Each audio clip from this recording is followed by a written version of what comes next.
স্বাগতম সবাইকে আমাদের আজকের এই চমৎকার বিশ্লেষণে। কম্পিউটার নেটওয়ার্কিংয়ের জগৎটা আমাদের কাছে অনেক সময় বেশ অদৃশ্য মনে হতে পারে। মনে হয় যেন সব ডেটা জাদুর মতো বাতাসে ভেসে এক জায়গা থেকে অন্য জায়গায় চলে যাচ্ছে। কিন্তু বাস্তবে বেশিরভাগ ডেটাই অত্যন্ত সুনির্দিষ্ট এবং ফিজিক্যাল বা ভৌত পথ ধরে ভ্রমণ করে। আজকের এই আয়োজনে আমরা ঠিক সেই স্পর্শযোগ্য হার্ডওয়্যারগুলো নিয়েই কথা বলব। আমরা দেখব কিভাবে বিভিন্ন ধরনের কেবল ব্যবহার করে আমাদের ডিভাইসগুলো নিজেদের মধ্যে ডেটা আদান প্রদান করে। তো চলুন আর দেরি না করে মূল আলোচনায় যাওয়া যাক এবং ডেটার এই ভৌত পথ বা গাইডেড ট্রান্সমিশন মিডিয়ার ভেতরের আসল মেকানিজমগুলো খুব সহজে বুঝে নিই। আজকের আলোচনার বিষয়বস্তুগুলো খুব সংক্ষেপে একটু দেখে নেওয়া যাক। ১. ট্রান্সমিশন মিডিয়া বা ডেটার পথ। ২. টুইস্টেড পেয়ার ক্যাবেলের গঠন। ৩. কোয়াক্সিয়াল ক্যাবেলের বিস্তৃত পরিচিতি। ৪. ফাইবার অপটিক বা আলোর গতি এবং সবশেষে ৫ নম্বর ধাপে থাকছে গাইডেড মিডিয়ার একটি তুলনামূলক বিশ্লেষণ। ১. ট্রান্সমিশন মিডিয়া, ডেটার পথ। এখানে ট্রান্সমিশন মিডিয়াকে একদম গোড়া থেকে দুটি প্রধান ভাগে ভাগ করা হয়েছে। একদিকে আছে গাইডেড মিডিয়া, যা মূলত ফিজিক্যাল কেবল বা তারের মাধ্যমে একটি নির্দিষ্ট পথে সিগন্যালকে আটকে রেখে গন্তব্যে পৌঁছে দেয়, অনেকটা ট্রেনের লাইনের মতো। অন্যদিকে রয়েছে আনগাইডেড মিডিয়া, যা কোনো ফিজিক্যাল তার ছাড়াই বাতাস বা মহাশূন্যের মধ্য দিয়ে ইলেকট্রোম্যাগনেটিক ওয়েভ ব্যবহার করে সিগন্যাল পাঠায়। তবে আমাদের আজকের পুরো ফোকাস থাকবে শুধুমাত্র গাইডেড মিডিয়ার ওপর, অর্থাৎ সেই সব পথ যেগুলো আমরা আক্ষরিক অর্থেই ছুঁয়ে দেখতে পারি। ২. টুইস্টেড পেয়ার ক্যাবলের গঠন। এখানে টুইস্টেড পেয়ার ক্যাবেলের দুটি ভিন্ন ধরন দেখা যাচ্ছে। নিচে রয়েছে ইউটিপি বা আনশিল্ডেড টুইস্টেড পেয়ার। একটু খেয়াল করলেই দেখা যাবে এর ভেতরে তামার তারগুলো একে অপরের সাথে শুধু প্যাঁচানো বা টুইস্ট করা অবস্থায় আছে।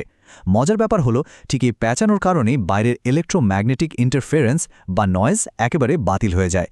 আর উপরের ছবিতে রয়েছে এসটিপি বা শিল্ডেড টুইস্টেড পেয়ার। পার্থক্যটা কিন্তু একদম স্পষ্ট।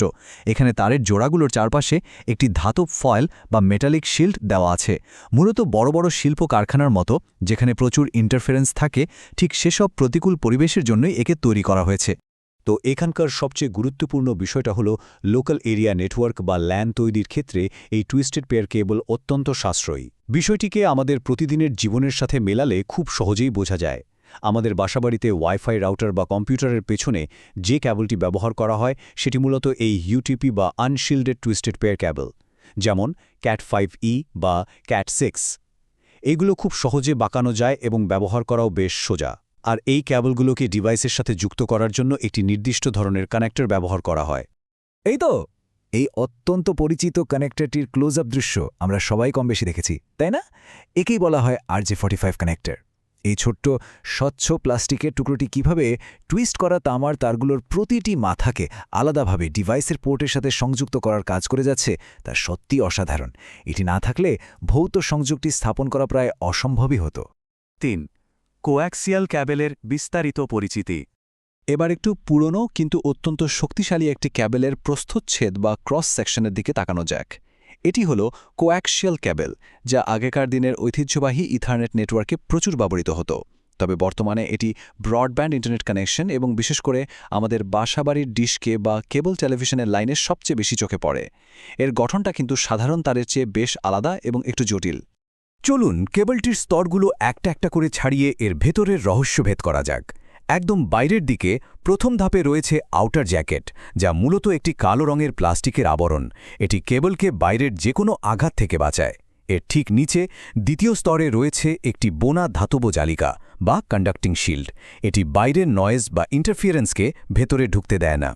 এরপর তৃতীয় স্তরে আছে সাদা রঙের একটি ডাই ইলেকট্রিক বা প্লাস্টিক ইনসুলেশন। আর একেবারে শেষে কেবলের একেবারে কেন্দ্রে বা হৃৎপিণ্ডে রয়েছে সলিড কপারের একটি সেন্টার কন্ডাক্টর। মূলত এই মাঝখানের তামার তারটি হাই ফ্রিকোয়েন্সি সিগন্যাল বহন করে গন্তব্যে নিয়ে যায়। ৪. ফাইবার অপটিক, আলোর গতি। এবার আমরা প্রবেশ করছি সম্পূর্ণ ভিন্ন এক জগতে। এই যুগান্তকারী প্রযুক্তিটির মূল কনসেপ্টটাকে বোঝা প্রয়োজন। ফাইবার অপটিক ক্যাবেলের ডেটা কিন্তু আর তামার তারের মধ্য দিয়ে বিদ্যুতের সিগন্যাল হিসেবে যাতায়াত করে না, একদম না। এর বদলে অত্যন্ত নিখুঁত এবং পাতলা কাঁচ বা প্লাস্টিকের সুতোর মধ্য দিয়ে ডেটাকে একেবারে আলোর স্পন্দন বা লাইট পালস হিসেবে নিক্ষেপ করা হয়। আলো ব্যবহার করার কারণে এর পারফরম্যান্স চলে যায় সবকিছুর ঊর্ধ্বে। আর সবচেয়ে বড় সুবিধা হলো বাইরের কোনো তড়িৎচুম্বকীয় প্রভাব বা ইন্টারফারেন্স এটিকে বিন্দুমাত্র ছুঁতেও পারে না। ফাইবার অপটিক ক্যাবল আবার প্রধানত দু ধরনের হয়ে থাকে। এখানে তাদের পার্থক্যটা বেশ চমৎকারভাবে ফুটে উঠেছে। বাঁদিকে রয়েছে সিঙ্গল মোড ফাইবার। এর ভেতরের কোরটি মাত্র 9 মাইক্রন পুরু। চিন্তা করা যায়, এটা মানুষের চুলের চেয়েও অনেক বেশি চিকন। এতে লেজার রশ্মি ব্যবহার করে একবারে 100 কিলোমিটারেরও বেশি দূরত্বে ডেটা পাঠানো যায়, যা সাধারণত বড় বড় টেলিকমিউনিকেশন নেটওয়ার্ক বা ওয়্যানের মূল মেরুদণ্ড হিসেবে কাজ করে। অন্যদিকে ডানদিকে রয়েছে মাল্টিমোড ফাইবার। এর কোরটি 50 থেকে 62.5 মাইক্রন পুরু এবং এতে লেজারের বদলে তুলনামূলক সস্তা এলইডি আলো ব্যবহার করা হয়। এখানে আলো ভেতরে প্রতিফলিত হয়ে বা বাউন্স খেয়ে এগোয়, ফলে সিগন্যাল কিছুটা ছড়িয়ে পড়ে। এ কারণে এটি খুব বেশি দূর পর্যন্ত ডেটা পাঠাতে পারে না। সাধারণত বিল্ডিংয়ের ভেতরে বা ডেটা সেন্টারে এটি বেশি ব্যবহৃত হয়। 5. গাইডেড মিডিয়ার তুলনামূলক বিশ্লেষণ। এখন সবচেয়ে মজার বিষয়টা হলো এই 3টি ক্যাবলকে পাশাপাশি দাঁড় করানো।